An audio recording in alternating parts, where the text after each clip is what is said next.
আজ থেকে প্রায় ১০০ বছর আগের কথা।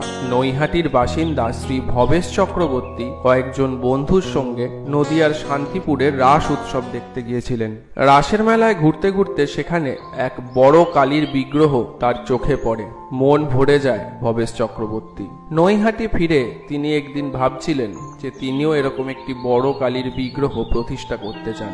তখন তাকে মা কালী আশীর্বাদ করে বলেন, আমি প্রতিষ্ঠা হব তোর কাছে বড় মা রূপে। খুব বিখ্যাত হবে সেই পুজো, প্রতিষ্ঠিত হয় বড় মা। শুরুতে এই কালীর প্রতিমা ভবেশ কালী নামেই পরিচিত ছিল। পরবর্তীকালে এই ২১ ফুটের ভবেশ কালীকে বড় কালী বলা হয়। তারপরের নাম হয় বড় মা। বড় মায়ের মাহাত্ম্য লোকমুখে ঘুরে বেড়ায়। কেউ কেউ বলে একদল মানুষ নাকি হঠাৎ তাকে বড় মা বলে ডেকে ওঠে।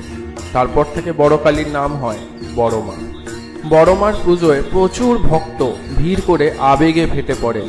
প্রচুর মানুষ দেশ বিদেশ থেকে আসে বড় মার দর্শন করতে।